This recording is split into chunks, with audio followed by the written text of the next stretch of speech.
Hey there, everybody. Welcome to this week's live training session. Hopefully, you're off to a great start in the week. It's already Thursday, so hopefully, we're closing in on the end. So that means you're ready for the weekend. I know I am. It's been a busy season at work. Fourth quarter for us is always busy. People have met their insurance deductibles, so they're scheduled their surgery before the end of the year. So we're picking up extra shifts because we're shorthanded. So trying to get everything done is definitely a challenge. And then obviously all the regular holiday stuff on top of that. So I feel you if your job's been picking up, you're not alone in that. But today, as far as our training goes, we're going to focus on HIIT training. You've probably heard of it before. Maybe you don't know exactly what it is. Maybe you know what it stands for. But today we're going to take a little bit closer look at it, and then that way you'll have a better understanding of it. You'll be able to hopefully determine whether or not it's something you want to try. And if you do, then you'll know how to do it safely. So without further ado, let's get started.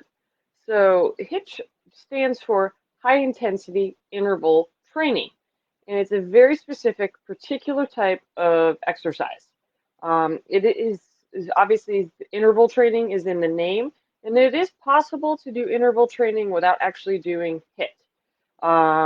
And the key thing here is what HIIT is. It is repeated, extremely hard bouts of work interspaced with periods of recovery within a workout.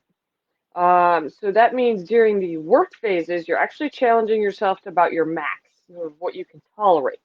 And then this interval lasts anywhere from several seconds to several minutes. And then it's followed by an interval of rest, and then you repeat. Usually the ratio is about 2 to 1 or 3 to 1 when it comes to intervals of rest to work. So, for instance, you could do 20-second sprints followed by about 40 seconds to a minute of the rest recovery phase before starting the cycle over again. Usually the cycle continues for somewhere between 10 minutes to up to 60 minutes. Most HIIT workouts are somewhere between 10 to 30. So that's where it's important to understand the difference between HIIT training and interval training. If you're actually doing a true HIIT workout, your body's going to be unable to sustain it for extended periods of time. And once I get into the physiology of what's going on during a HIIT workout, you'll understand why you're unable to sustain it for long periods. So when we're talking about the high intensity phase or the work phase of the intervals here, this is where you're working out at 80 to 90% of your maximum heart rate. For the low phase, you're about 50% of your max heart rate. So a good way to think of this is what a lot of fitness experts refer to as your rate of perceived exertion, or your RPEs. And this is on a 1 to 10 scale. And 10 is being the all-out, giving it everything you've got, that you've left nothing behind effort. And so this is where it's that 80 to 90% heart rate. It's hard for a lot of people to judge as far as what your heart rate's supposed to be, but we all can judge our own personal effort. And that's what RPEs is so great about, is because of the fact that it's individualized. It's what every single one of us views as our maximum effort. And obviously the intensity of it is, once again, it's individualized, and that's what's so key. So for HIIT workouts, when you're doing the high intensity phase, your RPEs should be almost near that maximum of number 10. Usually it's about a 9 in order to get to that maximum heart rate of 80 to 90%. When you're in your low phase, the 50% phase of your maximum heart rate, it should still be somewhere around that 5 to 6 range, maybe 4. So you want to be able to, another way to look at it is when you're giving it everything you've got, you're not going to be able to carry on a conversation, you're not going to be able to speak. You're focusing on your breathing, essentially, making sure you've got enough breath coming in to support everything going on. When you're in the recovery phase, it should be enough, like as if you were able to carry on a conversation, while you're in that moderate intensity phase. And so the big thing here is when you have to have that recovery phase after the intensity phase, and you want to get your body used to that back and forth, because that is what is so key as far as conditioning your body. So, for example, a true HIIT workout would be you'd have 8 all-out 20-second sprints with 1 minute rest in between. So, not counting your warm-up or cool down, the actual workout is 10 minutes long. So, this is why it makes it really convenient for people who are short on time. And when you see the benefits of HIIT here, which I'm going to discuss in a minute, this is great because obviously there are benefits to the longer form traditional endurance type training. And this is where, if you can do that and have the time for that, that's important and helpful. But if you're not, rather than doing nothing, if you've got time like 30 minutes or even 20 minutes, because if you count your warm up and your cool down along with your workout, if you take 5 minutes for between the two, so you have got about a 2.5 minute warm up, 2.5 minute cool down with your 10-minute workout, that's 15 minutes. Usually you want to get up both of those to about 5 minutes, and just because of the intensity of the workout. But yes, so your body needs those recovery periods in between for conditioning, and here's why. When you do HIIT training, you're actually putting your body into two different types of metabolism. You've got aerobic and anaerobic. So aerobic means with oxygen, anaerobic means without oxygen. Typically, when you are doing the moderate intensity type of activity, that's where you're going to be in aerobic because your body's getting enough oxygen coming in to support the movement of your muscles. This is why you're able to sustain it for longer periods of time. When you're doing high intensity, you're shifting your body over into anaerobic metabolism, and that means your body's having to perform, particularly your muscles in this case, without any form of oxygen. And both of these are helpful. With the moderate intensity aerobic metabolism, you're converting fat, protein, and carbohydrates to energy in the presence of oxygen. With high intensity, with the anaerobic metabolism, you're converting glucose and stored forms of glucose, the glycogen, which is usually, stored in fat, into energy because you don't have the oxygen. So you're actually converting fat that's stored in your body into energy. So that's where the high intensity is so important. Also, when you don't have oxygen in your body to support the energy being used and produced, this is where you start to get lactic acid building up in your muscles. And this is key for a couple of things, but you'll know this as that characteristic burn or heaviness feeling that comes from intense activity in your muscles. Usually the burn happens during the exercise, and then that heaviness feeling is the after effect, where your muscles feel tight, a little bit swollen, stiff. That's from lactic acid buildup. So the whole concept here is because you're alternating back and forth between the two forms of metabolism, is that it spurs hormonal changes that burns fat more efficiently and continues to do this well after your exercise is finished. This is sort of known for most people as the afterburn effect. And that often refers to the oxygen consumption that your muscles use post-exercise. So endurance training typically is used to improve your oxygen consumption overall, cardiovascularly throughout your body. So that's important. So that's why I was not saying you completely just go do HIIT, and I'll get into why in a little bit more detail here in just a little bit.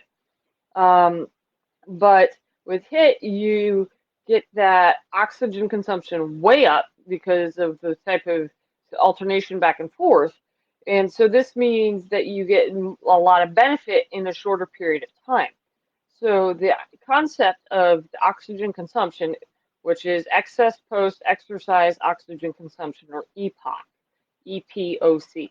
And what that is, it's the amount of oxygen required to return your body to its resting state. Basically, how you are right now watching this video. Your body uses oxygen just sitting because your cells need oxygen to survive. So with EPOC, it's the concept of getting your body from that intense exercise or even moderate exercise back to this current state where you're resting. So since with HIIT training or any form of interval training where you're doing more intense workout, you're actually using more oxygen more quickly. So this means it's going to take more to get your body back to that resting state. So that's where the additional calorie burn after exercise, after HIIT training, that's where you're going to see this, is because of that oxygen consumption trying to return your body back to normal. Essentially, that's what, yeah.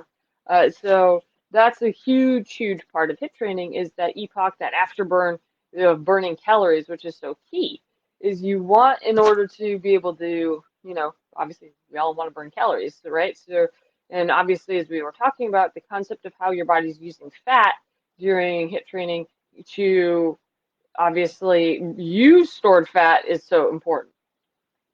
So, some other benefits of HIIT training. Several studies have found that it improves insulin sensitivity, which is how responsive your cells are to insulin. So, when you have better insulin sensitivity, this means your body uses insulin better, so you're less likely to develop type 2 diabetes. HIIT training also helps with blood pressure and improves cardiovascular function. So, when it comes to blood pressure, there's a little bit of a discrepancy as far as what people understand. If you Studies show that individuals who are overweight or obese are more likely to see improvements in blood pressure if they have high blood pressure than individuals who are more of a typical weight with a normal blood pressure as far as seeing improvements go. Obviously, any type of exercise is good as far as making sure your blood pressure and cardiovascular system improve overall. The key here is you want to improve, for those individuals who are overweight, this is going to help get to a better blood pressure overall, usually more quickly. The key here is you have to be safe when doing it, because obviously if you're overweight, you might not be used to exercising, and the type of intensity that's required with HIIT training can be dangerous if you're not under the supervision of a doctor. Um, Other big thing here with HIIT training is obviously with the different intervals during the high intensity, your heart rate's going to spike way up, then it's going to come back down to a normal working rate. It's not obviously what it is right now in the rest phase, but it's more intense. And so those fluctuations help with as far as weight loss, because obviously you're burning more calories per minute when your heart rate's that high, than you would if you're just at a sustained moderate intensity. In order for HIIT training to work, obviously your heart rate's going to go up. You're going to burn more calories in a short period of time. It would take, if you were doing endurance training, because it's a steady state of heart rate, you have to work out longer in order to get the same number of calorie burn. So the key thing here is realizing that you need both. And I'm going to go into it here in just a second on that. I want to touch on one other benefit, though, of HIIT training before I move on to that section.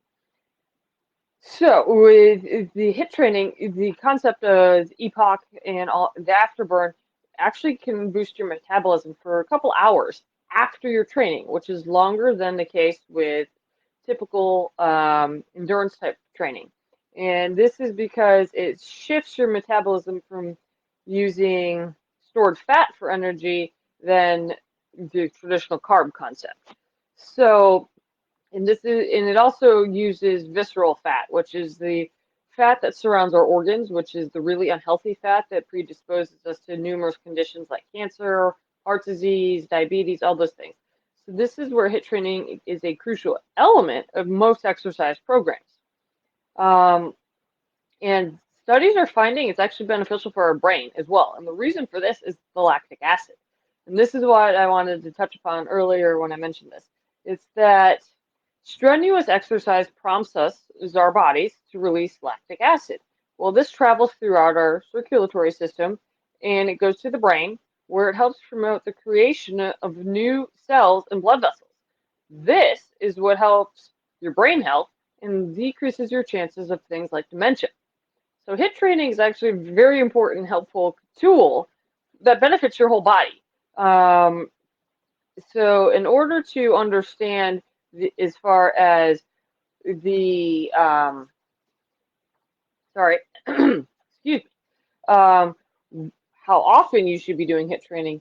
Thing here is you don't want to do HIIT training daily.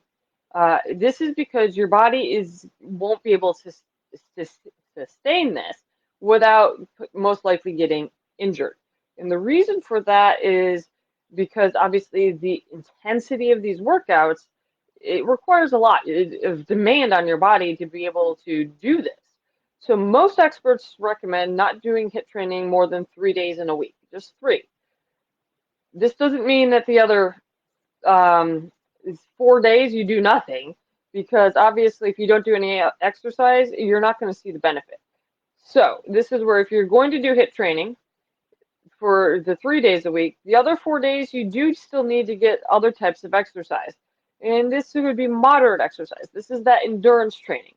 So that would be like moderate walking, cycling, swimming, jogging, calisthenics. Obviously, you still need to incorporate weight training in there. And the whole thing of this is it's going to create that well-rounded workout that's going to challenge your body in a variety of different ways. So in order to see this change and receive the benefit overall, that's where you're incorporating HIIT training into a workout routine. You're not using HIIT training as a replacement for the moderate endurance training. Your body needs both in order to be able to function correctly. If you're trying to lose weight, in order to lose weight, if you want to build muscle, same thing. You need to have both types in order to see the most benefit.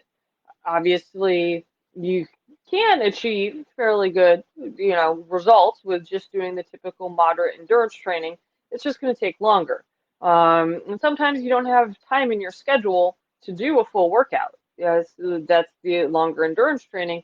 And this is where HIIT can be so beneficial. A, you're going to get the benefits of it. B, you can squeeze it in pretty much into most days. Just the key thing here is you don't want to overdo it. So you don't want to get injured.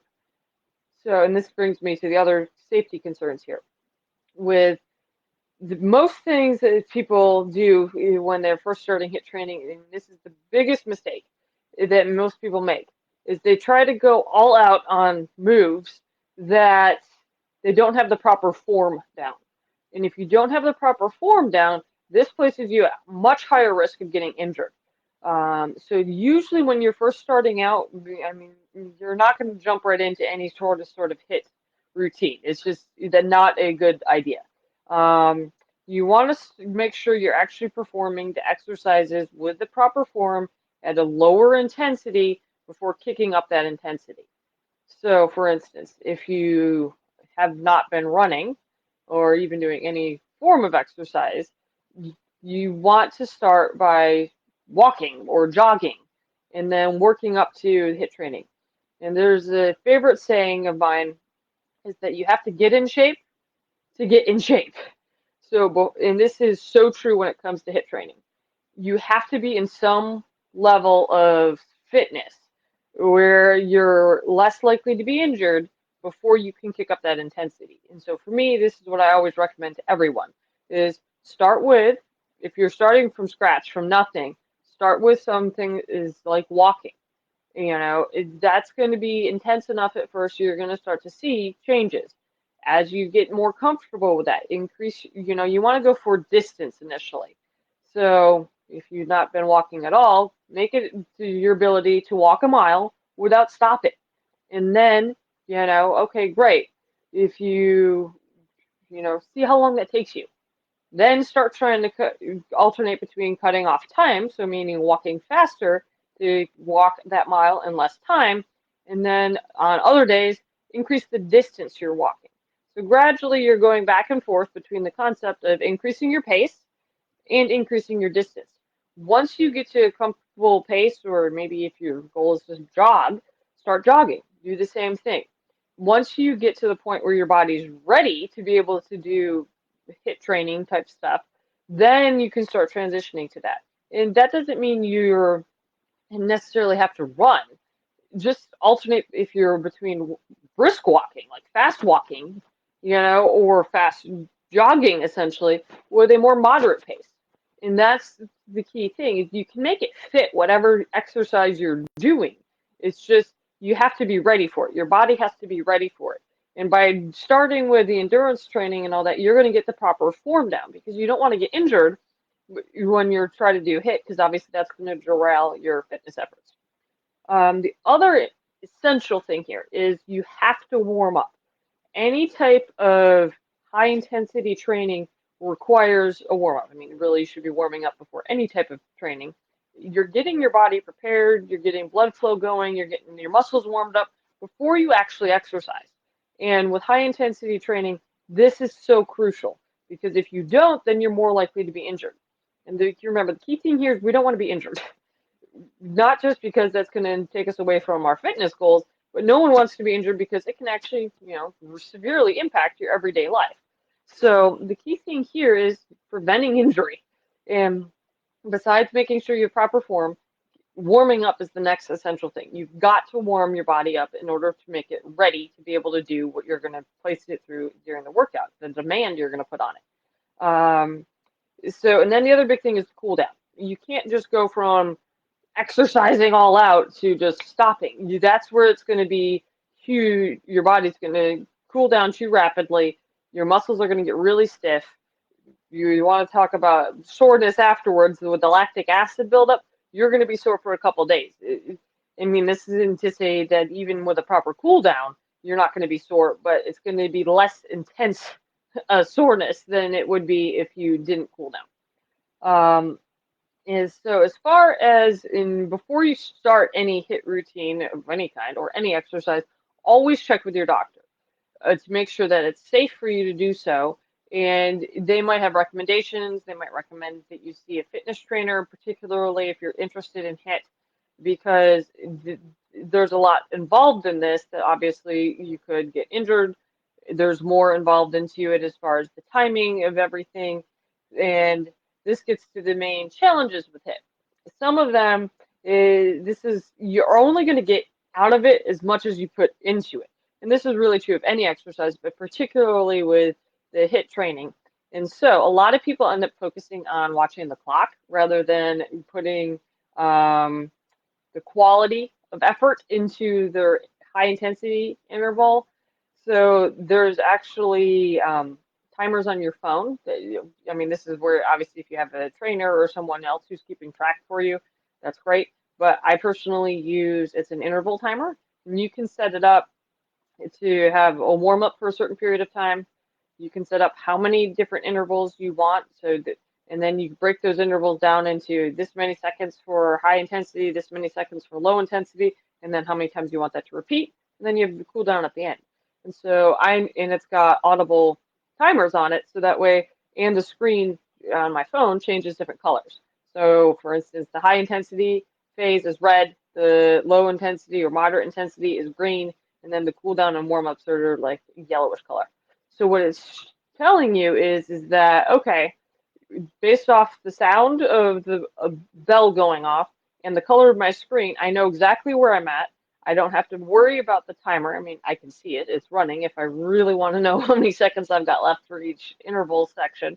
But I don't even have to worry about it. So whether I'm on a treadmill, I'm outside running, I'm doing whatever, I know based off of those sounds or my screen color where I'm at in this. And that takes that component out of the challenge of HIIT training. I'm not focused on the timer. I'm focused on my actual workout because my phone's keeping track of the time for me. And the other big thing here is some people are just not able to perform at the intensity that's required to get the benefit of a HIIT training. And this could be that you're just too soon in the exercise process and you're not ready for it yet. So just be aware of HIIT training is not for everyone because it's just not. It's just like certain exercises are not for everyone. But if it's something that you're interested in, definitely make sure that you've got the proper form. Make sure you're doing cool downs and warm ups. Make sure you're cleared by your doctor before you even remotely consider starting this because it is very intense. And so when it comes to different types of HIIT workouts, a lot of people think they're cardio. True, that's very true. HIIT training is, things like running, jogging, cycling, using a rower.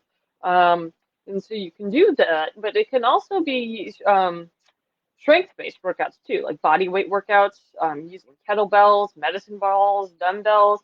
The key thing here is if you're going to use it as a strength training tool as well, is you have to choose exercises that allow for explosive movements. And this is where the proper form is so key. You need to have the form down before you can do it with increased speed and intensity. And here you're not going for max reps, you're not going for any of that stuff, because you're going to be repeating these cycles throughout the workout. So you're doing it for time, not necessarily reps. So some couple of ideas here if you really want it, you're unsure of where to start. For instance, if you have a stationary bike at home, if you have, a gym membership, they obviously have stationary bikes. If you have a bike outside, it's a little bit harder with that because there's terrain, it's a little bit harder to control for that. But so you would pedal as hard and as fast as you possibly could for 30 seconds, and then pedal at a slow, easy pace for about 2 to 4 minutes, and then repeat this pattern for 15 to 30 minutes, and you'll see benefits from that. Another one is jogging. To warm up, and then you sprint as fast as you can for 15 seconds, and then walk or jog at a slow pace for about 1 to 2 minutes. Repeat it for 10 to 20 minutes. And mind you, this doesn't include the warm up or cool down. And then another one, squat jumps. You want to talk about tiring? Those will get you. So you want to do as many of them as quickly as you can for 30 to 90 seconds. And then you just stand or walk around for 30 to 90 seconds and repeat it for 10 to 20 minutes. So this is here, obviously, body weight exercises. That's squats. Squat jumps, I mean, if you aren't used to them and try to do them for 30 seconds, you're going to be tired. I know for me, even after I've been exercising for a while now, squat jumps, they are tiring. And these are just some examples. Obviously, find something that works for your routine, that works well, that's something that you can do. I mean, the key thing here is you want to be able to sustain the interval cycle for the full length of time, the number of intervals you want to do. So if you're doing 8 intervals, you want to be able to get those 8 intervals in, because otherwise you're not going to get the benefit. I mean, your body needs to have that challenge in order to be able to start making changes. So that's pretty much it as far as HIIT training. I know it was a lot of information, so if you guys have questions, you have comments, please put them below this video. Send me a message. I'd love to hear from you guys. But I think HIIT training is something that's really awesome. It's a really useful tool. It just has to be done well, meaning proper form and all of that, in order to be not only beneficial, but in order to be safe. Because obviously that's the big thing, is we want to be safe when we're exercising, so that way we don't end up injured and are able to go about our daily lives without having to worry about that. So once again, hopefully you guys found this helpful, and I will see you guys next week. So until then, have a great weekend and stay healthy.